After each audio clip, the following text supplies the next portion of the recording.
Good afternoon, everyone. The machine which we are looking right now is called a jaw crusher.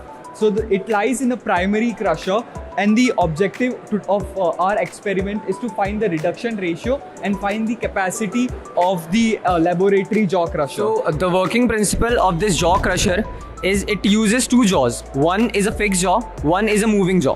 The moving jaw is approximately at an angle of 20 to 30 degree with the stationary jaw, and the two jaws use the force of compression to break the materials. Now we'll talk about the construction and working of jaw crusher. Here we have a motor which is connected to shaft. In the jaw crusher we have a fixed vertical plate and an inclined plate. The inclined plate moves with Blake principle, in which the pivot is in the top, whereas the toggle is single toggle. Okay, so now we'll start with our experiment. Firstly, we'll start with the machine, and then after few seconds, we will put the feed into the opening of the jaw crusher, and then we'll collect the material.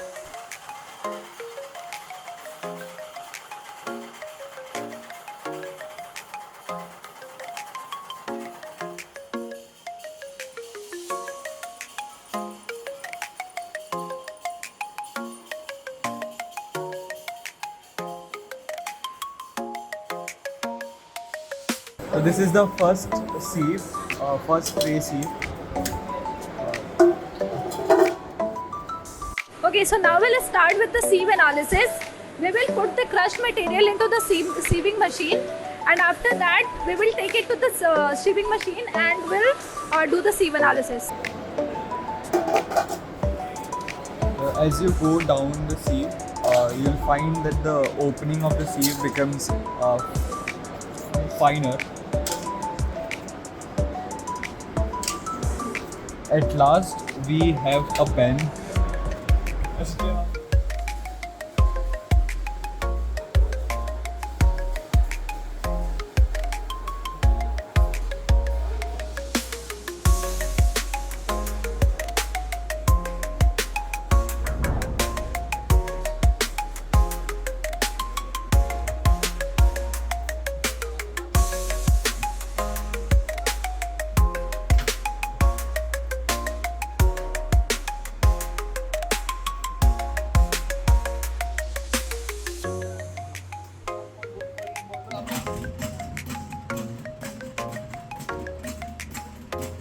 So we will do this for 10 minutes. What we are trying to do is we are trying to get the distribution in each and every sieve, different layers of the sieve basically. Now we are weighing the product in each sieve trays to get the size distribution.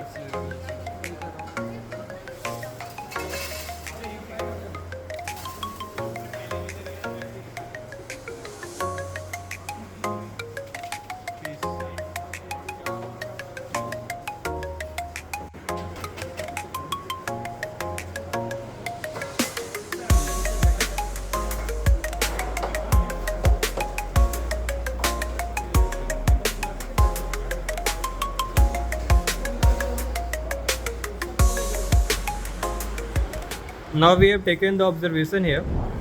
Respective to each sieve number, we have wrote down here diameter size, which is based on British standards. To calculate the sieve opening, we have taken the average of the upper and the lower diameter, because the particle is there in between those sieve numbers. So we have taken here average. In this way we have calculated the sieve opening diameter. Then we have written here the mass collected in each sieve. Here for 485 gram, 6 gram, 2 gram, 1 gram, 1 gram and 5 gram. Then we have calculated the mass fraction, which is mass collected upon the total mass. And then we are calculating weighted size of the mass calculated on each sieve, which is calculated using mass fraction times diameter of that sieve. Now we are calculating average product size, which is found out using this one, where we are taking summation of xi di upon summation of xi. It turns out to be 1.66 mm.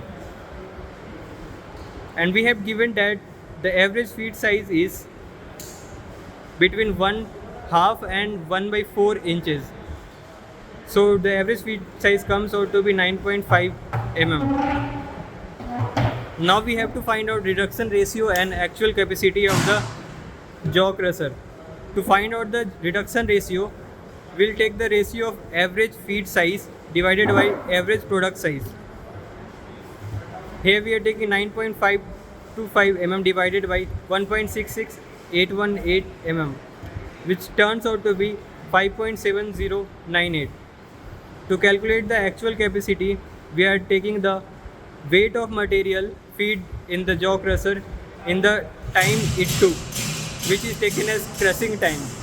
It turns out to be 6.4935 gram per second. Now let's talk about the industrial application of jaw crusher.